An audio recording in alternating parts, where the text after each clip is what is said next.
नारद जी जो है प्रचेताओं के बारे में बता रहे थे।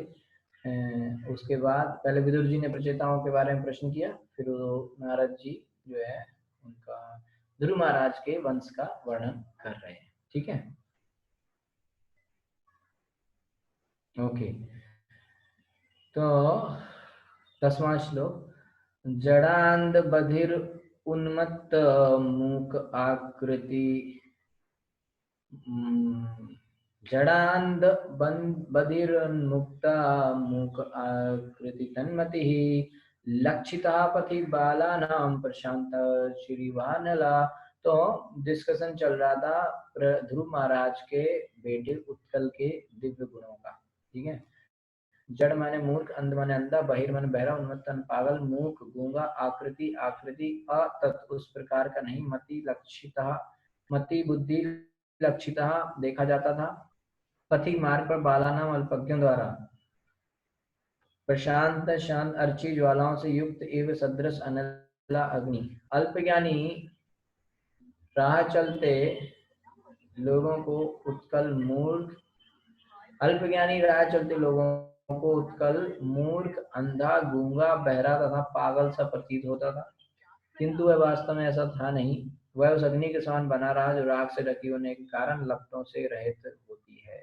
तो भक्त था ना, तो सब लोग उसको ऐसे सोचते थे कि पागल वागल है क्या, अंधा है, गूंगा है, बहरा है, कुछ मतलब ऐसे बना रहता था कि कोई उसको डिस्टर्ब ना करे, है ना। तो लेकिन था वो कैसा, अंधा गूंगा बहरा नहीं था, सब ज्ञान था उसको, लेकिन लोग वैसा सोचते थे। तो ये ऐसा है जैसे कई बार राख से आग ढकी रहती है तो पता नहीं चलता कि अंदर कितनी आग है, राख रहती है ऊपर, है ना। तो तात्पर्य श्री प्रभुपाद जी द्वारा, श्री प्रभुपाद की जय। विरोधाभासों, उलझनों तथा भौतिकतावादी व्यक्तियों द्वारा पैदा की जाने वाली प्रतिकूल परिस्थितियों से अपने को बचाने के लिए जड़ भरत या उत्कल जैसे परम साधु पुरुष चुपचाप रहते हैं। ठीक है, तो यहाँ पे प्रभुपाद जी जड़ भरत जी का भी नाम ले रहे हैं। तो जो जड़ भरत थे वो भी ऐसे ही रहते थे, क्यों, ताकि दूसरे लोग डिस्टर्ब ना करें, विरोधाभास, उलझन, और फालतू में लोग आके नहीं तो कुछ ना कुछ पूछेंगे, कुछ सजेशन देंगे, कुछ बात करेंगे, है ना। तो वो लोग ऐसे, जो साधु होते हैं वो ऐसे रहते हैं कि कोई पता ही ना चल पाए, है ना। सब लोग है पागल है, वो तो अरे पागल है, अरे वो अंधा है, गूंगा है, बहरा है, ठीक है, इससे मत बात करो, तो वो अपना शांत रहते। तो जो अल्पज्ञानी है, जो लोग नहीं समझ पाते, वे ऐसे साधु पुरुषों को पागल, बहरा, गूंगा समझते हैं। वास्तव में जो सिद्ध भक्त ऐसे लोगों से जो भक्ति में जीवन नहीं बिताते बातचीत करने से कतराते हैं, किंतु जो भक्ति करते हैं उनसे मित्रता पूर्वक बोलते हैं, और जो अबोध है उनको प्रबुद्ध करने के लिए बोलते हैं। तो जो भक्त लोग होते हैं वो जो भक्ति नहीं करते, जो लोग भक्ति के खिलाफ हैं, उनसे तो दूर रहते हैं, लेकिन जो भक्ति सीखना चाहते हैं उनको भक्ति सिखाते हैं, या जो ऑलरेडी भक्त हैं उनसे भक्ति की बातें करते हैं, कृष्ण कथा करते हैं। ठीक है, एक तरह से सारा संसार अभक्तों से भरा पड़ा है। अतः एक प्रकार का परम भक्त परम सिद्ध भक्त भजनानंदी कहलाता है। तो जो इस प्रकार से भजन करता है, किसी से मतलब नहीं, अपना एकांत में जिसको जो कहना है कहते रहो, वो अपना भजन में लगा, उसे कहते हैं भजनानंदी। किंतु जो गोष्ठ्यानंदी हैं, वे भक्तों की संख्या बढ़ाने के लिए उपदेश देते हैं। तो कुछ लोग ऐसे होते हैं जो भजन तो करते हैं, लेकिन साथ साथ दूसरे भक्तों को भी प्रवचन देते हैं, उनको भक्ति में सिखाते हैं, भजन करना सिखाते हैं, उनको भक्ति में लगाते हैं। ऐसे भक्तों को कहते हैं गोष्ठ्यानंदी। ठीक है, किंतु ऐसे उपदेशक भी उन विरोधी तत्वों से बचते रहते हैं जो आध्यात्मिक जीवन के प्रतिकूल होते हैं। तो जो प्रचार करने वाले भक्त हैं उनको कहते हैं गोष्ठ्यानंदी, और जो प्रचार नहीं करते, सिर्फ भजन करते हैं, उनको कहते हैं भजनानंदी। लेकिन भजनानंदी तो किसी से मतलब नहीं रखते, लेकिन गोष्ठ्यानंदी प्रचार करने वाले दूसरे जो प्रचार करते हैं, दूसरे लोग, किन लोगों को प्रचार करते हैं, जो लोग शांत हैं, मतलब जो लोग जानना चाहते हैं, जो लोग सीखना चाहते हैं, है ना, जो लोग इंटरेस्टेड हैं, जो लोग निर्दोष हैं, मतलब भोले वाले सीधे लोग हैं, उनको, जो लोग परेशान करने वाले हैं, डिस्टर्ब करने वाले, उनसे प्रचार करने वाला भी दूर रहता है भाई। जो लोग भगवान से ईर्ष्या रखते हैं उनसे दूर रहना चाहिए, चाहे प्रचार करने वाला हो चाहे कोई, ईर्ष्या करने वालों से दूर रहो। ठीक है, तो तो इस तरीके से वो लोग करते हैं, ठीक है। जो प्रचार करते हैं वो लोग कृष्ण को बहुत पसंद है, ठीक है। मत्वा तं जडम् उन्मत्तं कुलवृद्धा समन्त्रिणा वत्सरं भूपतिं चक्रुर्वियासां भ्रमे सुतम्। मत्वा मानकर तम उत्कल को जड़म बुद्धिहीन उन्मत्तम पागल कुल वृद्धा कुल के गुरुजन समंत्रिणा मंत्रियों समेत वत्सरम वत्सर को भूपतिम संसार का शासक चक्रु बनाया यवियांसम छोटा भ्रमे भ्रमे का सुतम। तो फलतः मंत्रियों तथा कुल के समस्त गुरुजनों ने समझा कि उत्कल, अब सबको क्या लगा, सबको ये लगा, बड़े लोगों को, मंत्रियों को, गुरुजनों की, उत्कल जो है बुद्धिहीन और सचमुच में पागल ही है है ना। इसलिए इस प्रकार से उसका छोटा भाई जिसका नाम था वत्सर, ध्रुव का दूसरा बेटा वत्सर, और जो भ्रमी का पुत्र था राज सिंहासन पर बिठा दिया और वह सारे संसार का राजा हो गया। छोटे भाई को राजा बना दिया सोच के कि उत्कल तो मूर्ख है ना, जबकि वो मूर्ख नहीं था, वो सबसे बुद्धिमान वही था है ना। तो छोटे भाई को राजा बना दिया। ऐसा लगता है कि जब राजतंत्र तो था उस समय, किंतु नितांत निरंकुशता ना थी। परिवार के गुरुजन तथा मंत्री परिवर्तन ला सकते थे, है ना। बड़े लोग मिलके राज्य में परिवर्तन ला सकते थे। ऐसा नहीं है कि राजा बन गया तो कुछ भी करेगा, है ना। गुरु लोग, अभी आगे आएगी कथा एक राजा की, वेणा, उसको तो ब्राह्मणों ने कहा ये राजा खराब है, अत्याचार कर रहा है, तो अपने मंत्रों से इसको जला दिया, खत्म कर दिया, मंत्र बोल के मार डाला। तो परिवार तो ऐसा नहीं था कि राजा कुछ भी करे, राजा के ऊपर भी एक जो वो था, कंट्रोल था, है ना। तो वो लोग परिवर्तन ला सकते थे और सिंहासन के लिए उचित व्यक्ति चुन सकते थे। यद्यपि राज परिवार का ही कोई व्यक्ति सिंहासन का अधिकारी बन सकता था। आज भी जहाँ कहीं भी राजतंत्र है, कभी कोई मंत्री तथा परिवार के गुरुजन मिलकर राज परिवार के किसी सदस्य के बजाय किसी दूसरे सदस्य को चुनकर सिंहासन पर बिठा देते हैं, ठीक है। सीधी सीधी बात है, कोई बड़ा समझने वाली बात नहीं है ज्यादा। स्ववीर्थी वत्सरस्य इष्टा भार्या असूत षडात्मजान पुष्पार्णम तिग्मकेतुम च ईशमूर्जम वसुम जयम। स्ववीर्थी वत्सरस्य राजा वत्सर की इष्टा अत्यंत प्रिय भार्या पत्नी ने असूत जन्म दिया 6 आत्मजन पुत्रों को। पुष्पार्णम पुष्पार्ण तिग्मकेतुम तिग्मकेतु चा भी ईशम ईश ऊर्जम ऊर्ज वसुम वसु जयम जय। राजा वत्सर की अत्यंत प्रिय पत्नी स्ववीर्थी थी।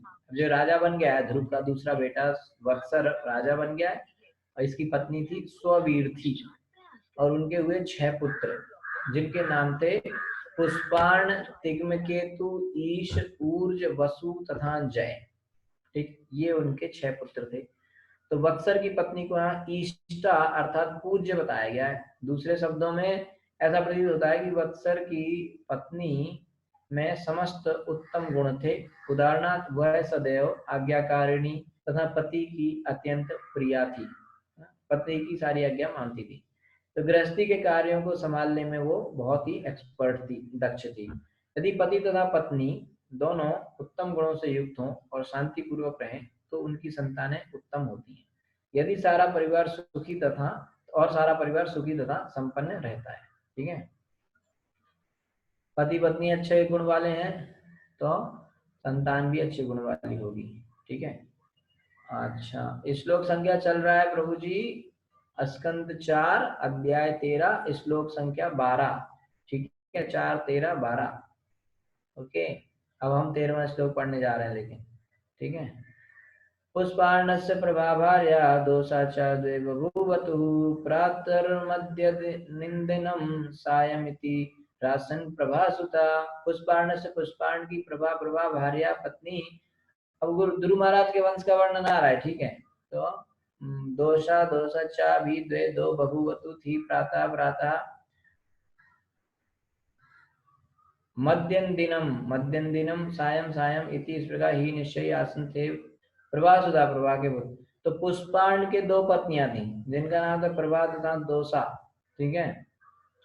ध्रुव का बेटा वत्सर, वत्सर की पत्नी सुवीर थी, सुवीर के 6 पुत्र, उनमें से पुष्पांड थे, पुष्पांड की 2 पत्नियां जिनका नाम प्रभा तथा दोसा। तो प्रभा के 3 पुत्र थे जिनके नाम थे प्रातः, मध्यदिनम तथा सायं। ठीक है। प्रदोषो निशितो वेष्टा इति दोषा सुतास्त्रया वेष्टा सुतम पुष्करण्याम सर्वतेजस समाददे। प्रदोष, प्रदोष, निशित, निशित, वेष्टु, वेष्टु इति इस प्रकार दोषा, दोषा के सुता पुत्र त्रया 3, वेष्टु, वेष्टु सुतम पुत्र पुष्करण्याम, पुष्करणी में सर्वतेजसम, सर्वतेजा सर्वशक्तिमान नामक आदित्य उत्पन्न किया। ठीक है। तो उनकी 2 पत्नियां थी, प्रभा, प्रभा के 3 पुत्र बता दिए, और दोषा दूसरी पत्नी थी, उसके भी 3 पुत्र थे, उनके नाम थे प्रदोष, निशित तथा व्युष्ट। तो व्युष्ट की पत्नी का नाम था पुष्करणी, और जिससे सर्व तेजा नामक एक बहुत सारे अत्यंत बलशाली पुत्र को जन्म दिया। ठीक है। तो कई जनरेशन आगे की बात आ गई है। ठीक है। सा चक्षु सुतम आकुत्याम पत्न्याम मनुवापहा मनोरसूत महिषी विरजान्यवला सुतान पुरम कुत्सम त्रितम द्युम्नम सत्यवंतम मृतम व्रतम अग्निष्टोममतिरात्रम प्रद्युम्नम शिवी मूलमुकम। सा वह सर्वतेजा चक्षु, चक्षु नामक सुतम। तो ये सब वर्णन आ रहा है उनके वंश का, जो इम्पोर्टेंट राजा होगा उसमें थोड़ा डिटेल बताएंगे। ठीक है। बाकी ऐसे इसका बेटा ये, इसका बेटा ये, इसका बेटा ऐसे चलता जाएगा।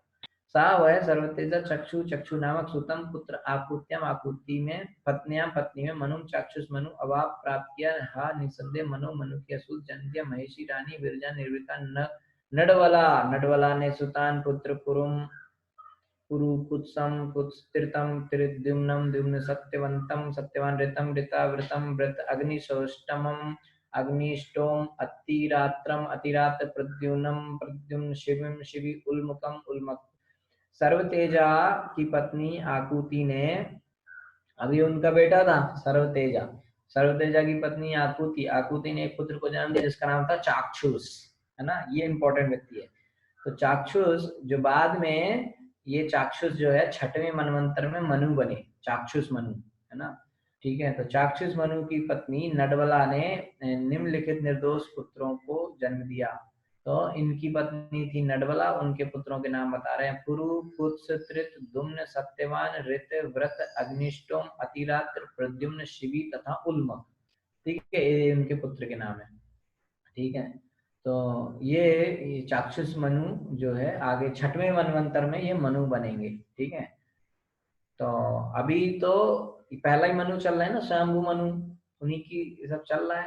ठीक है। थोड़ा आप लोगों को कंफ्यूजन हो सकता है ना, तो इसको तो हम लोगों ने एक बड़ा सा चार्ट बनाया, उससे समझते हैं। ठीक है। तो अभी तो पहले मनु है, फिर ऐसे चलते चलते जब 6वां मनु का समय आएगा तो ये चाक्षुष जो है मनु बनेंगे। ठीक है। यानी कि जो अभी जो चल रहे हैं, अभी जो मनु चल रहे हैं वो है 7वें मनु।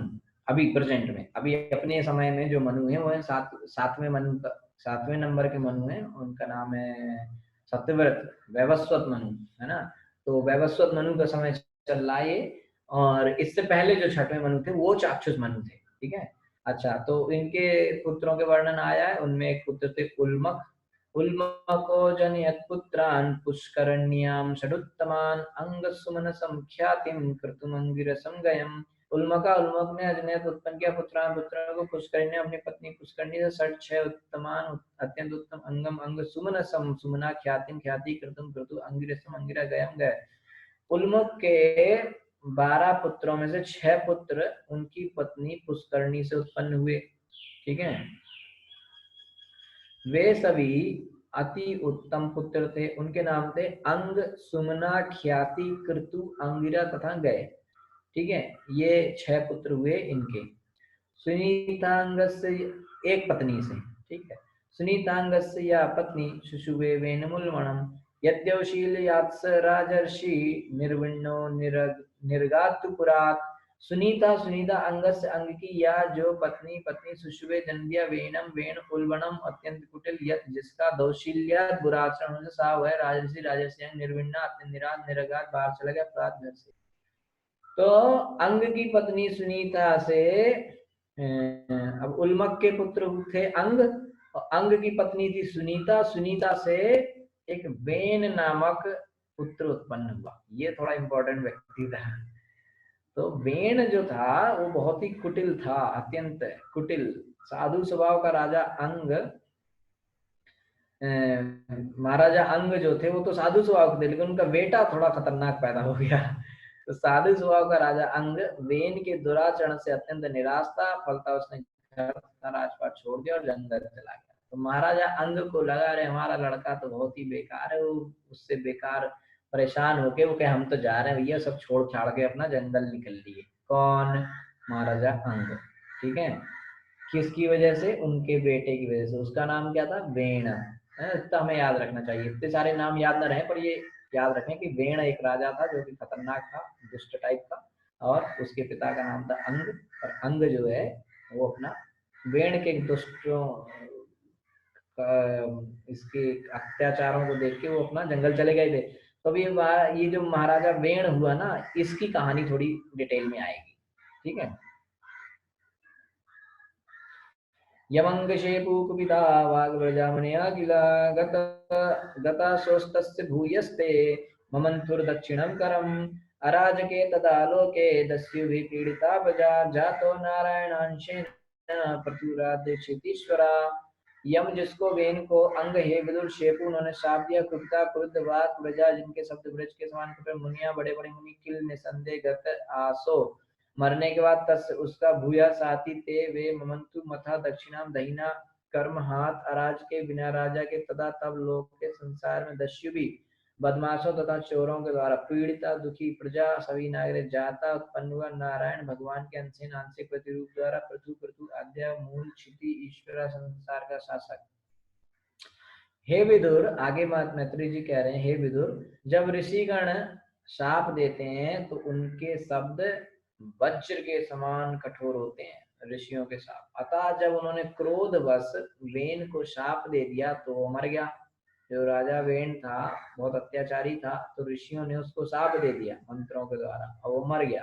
ठीक है, तो उसकी मृत्यु के बाद कोई राजा ना होने से अब वो तो मर गया, अब तो कोई राजा था नहीं वहां पे। तो जब राजा नहीं है तो चोर उचक्के ये सब लोग बदमाश लोग खूब फेमस हो गए, अपना पनपने लगे, माने इनका सबका बढ़ गया वहां पे अत्याचार, क्योंकि अब तो राजा नहीं है। अब राजा नहीं है तो कौन बचाएगा? ठीक है, राज्य में अनियमितता फैल गई, अब चोर उचक्के ज्यादा बढ़ गए, तो राज्य में डिस्टरबेंस हो गया, अनियमितता फैल गई और समस्त नागरिकों को बहुत कष्ट होने पड़े। यह देखकर ऋषियों ने क्या किया कि वेन की दाहिनी भुजा को दंड मथनी बना लिया और उनके मथने के कारण भगवान विष्णु अपने अंश रूप में संसार के आदि सम्राट राजा पृथु के रूप में अवतरित हुए। तो यहाँ पे हो रहे हैं भगवान का एक और अंशावतार और शक्त्यावेश अवतार कह सकते हैं, जिनका नाम हुआ पृथु, है ना, महाराजा पृथु। तो जिन लोगों के पास इस्कॉन का भागवतम का किताब होगा तो चतुर्थ स्कंद की किताब में शायद महाराजा पृथु का फोटो बना है, ऐसे खड़े होंगे वो, एक है ना, आगे या पीछे शायद बना है ना, तो वो महाराजा पृथु का ही फोटो है।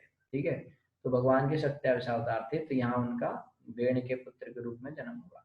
तात्पर्य, राजतंत्र प्रजातंत्र से उत्तम होता है, क्योंकि यदि राजतंत्र, है ना, राजतंत्र प्रबल हो तो राज्य के भीतर विधि विधानों से सुचारू रूप से पालन होता है, विधि विधानों का।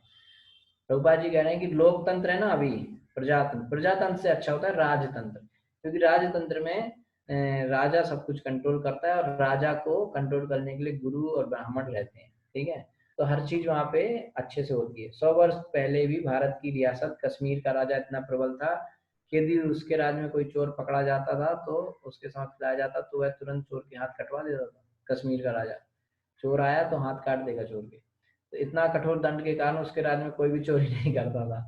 ठीक है, यहाँ तक कि यदि कोई राय में कुछ छोड़ देता तो उसे कोई छूता भी नहीं था, पड़ी रहे चीज लेकिन टच नहीं करेंगे, क्योंकि अगर कंप्लेन कर दी राजा के सामने तो हाथ काट देगा। कौन? कश्मीर का राजा। ज्यादा पुरानी बात नहीं है, 100 साल पहले की पुरानी बात है। ठीक है, तो नियम ये था कि जो वस्तु का मालिक हो वही उसे ले जाए, अन्य कोई उसे ना छुए।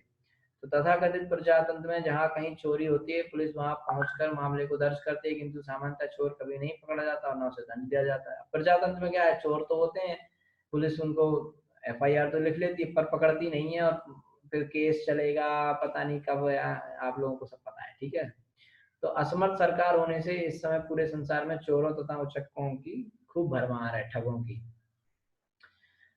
तस्य शीलनिदेशाधोर्ब्रह्मण्यस्य महात्मना राज्ञा कथं भूदृष्टा प्रजा यद्विम्ना ययौ विदुरुवाच। अच्छा भूल गया, विदुरुवाच तस्य शीलनिदेशाधोर्ब्रह्मण्यस्य महात्मना राज्ञा कथं भूदृष्टा प्रजा यद्विम्ना ययौ।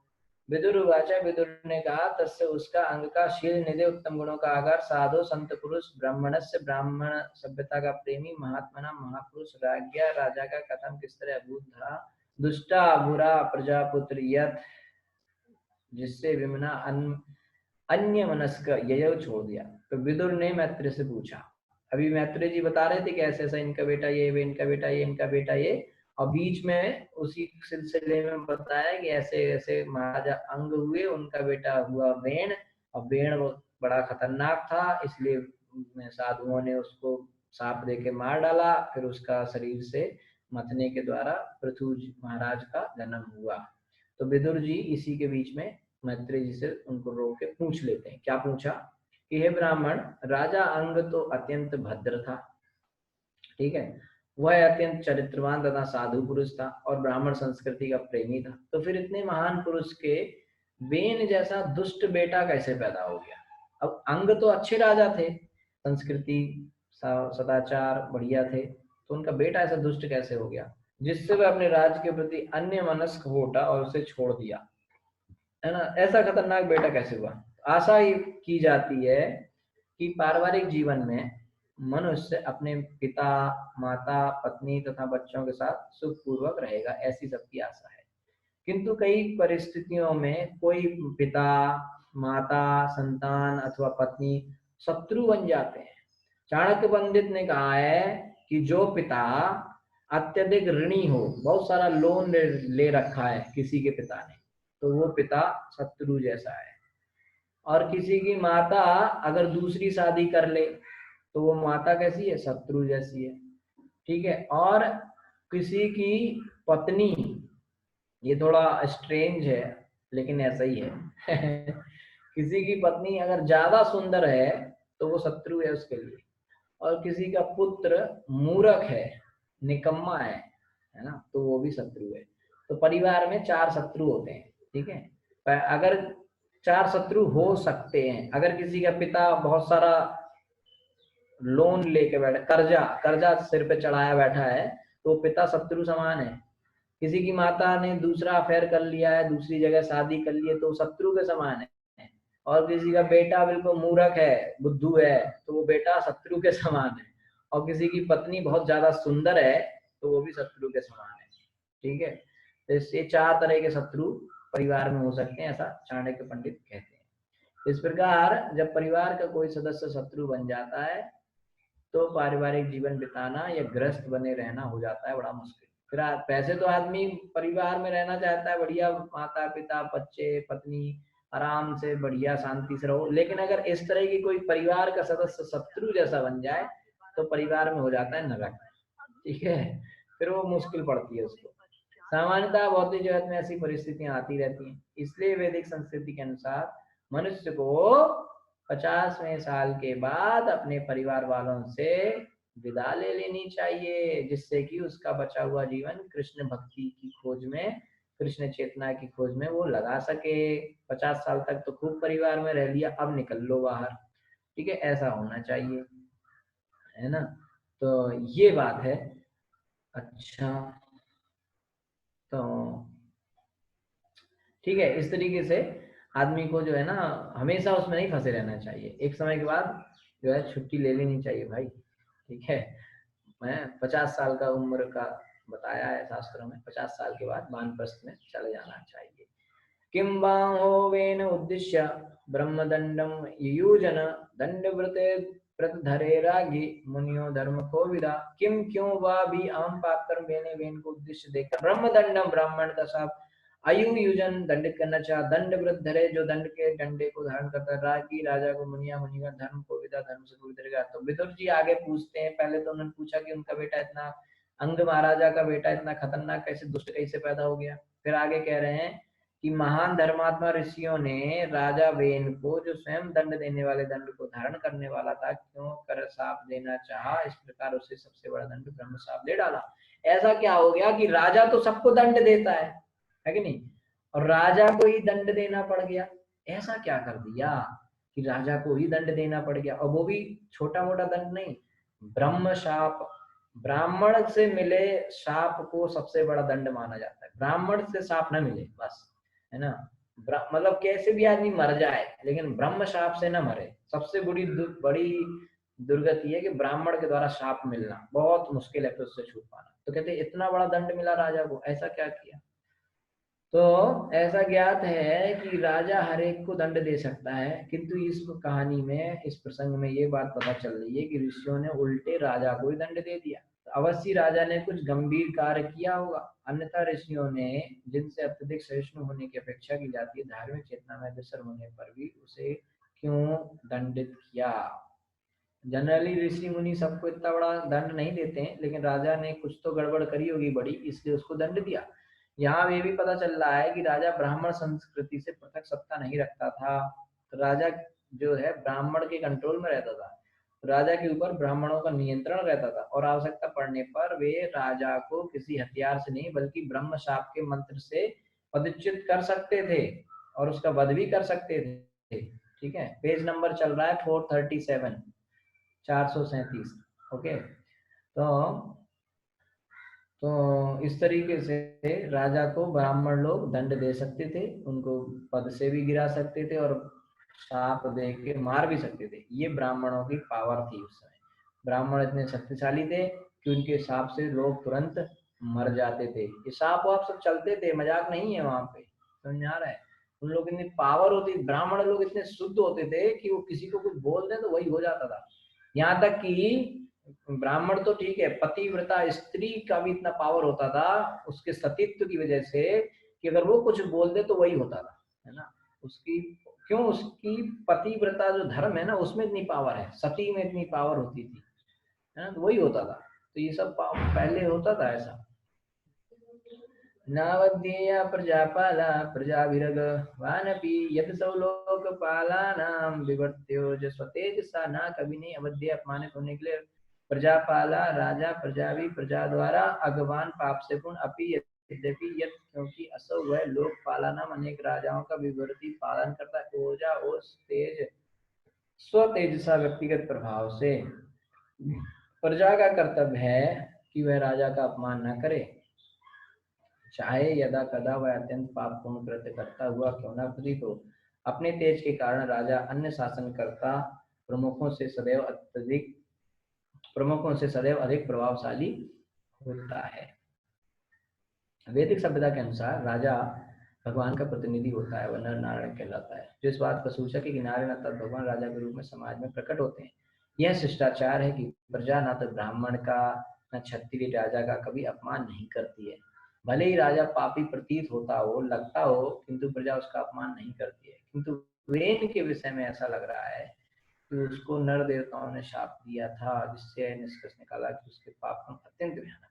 छोटा मोटा पाप अगर राजा कर दे तो जनरली प्रजा उसको अपमान नहीं करती, लेकिन यहाँ पे जान से मार डाला गया ब्राह्मणों द्वारा वो भी राजा को। तो यहाँ से पता चल रहा है कि वेन ने कोई बहुत बड़ा पाप कर्म किया था।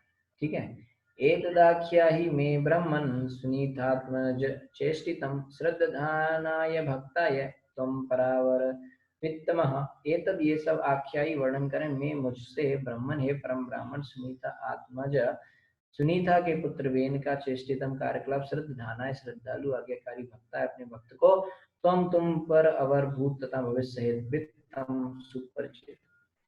विदुर ने मैत्रेय से अनुरोध किया कि हे ब्राह्मण, आप भूत तथा भविष्य के समस्त विषयों को जानते हैं, पारंगत हैं, इसलिए मैं आपसे राजा वेन के जो उसने काम किए उसके बारे में सुनना चाहता हूँ कि उसने ऐसा क्या किया कि उसको ऐसे मारा गया।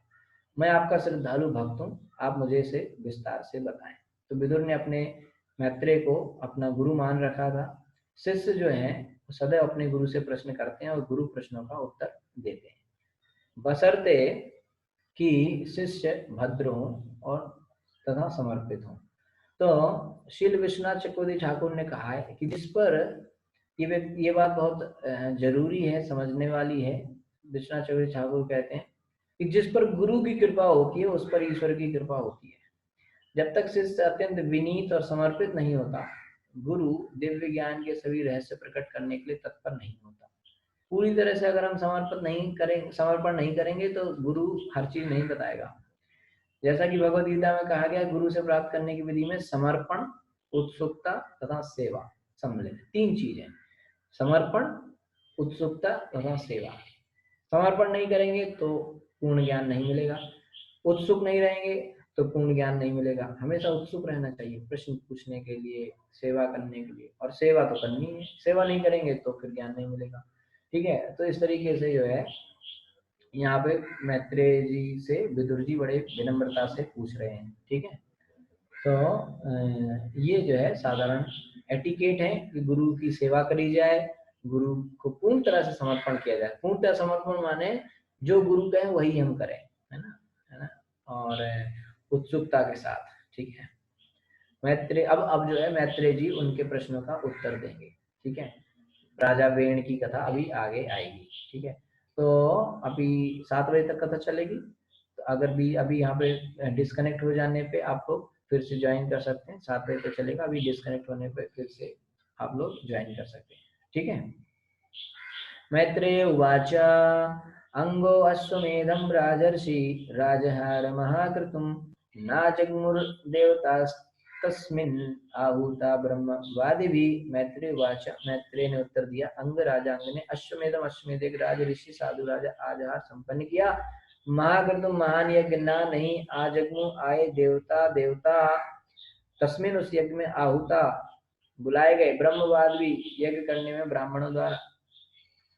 श्री मैत्रेय ने उत्तर दिया, हे विदुर, अब एक्चुअली में मैत्रेय जी तो कहानी आगे लेके जा रहे थे, है ना। अंग हुए, उनके राजा वेण हुए, वेण के राजा पृथु तक पहुंच गई थी बात, लेकिन विदुर ने बीच में टोक दिया कि भाई ऐसा कैसे हो गया। तो ये है लिंक, मैंने पहले ही बताया है कि श्रोता एक्सपर्ट रहेगा, सुनने वाला तो बीच में वो पकड़ लेगा बात, है ना।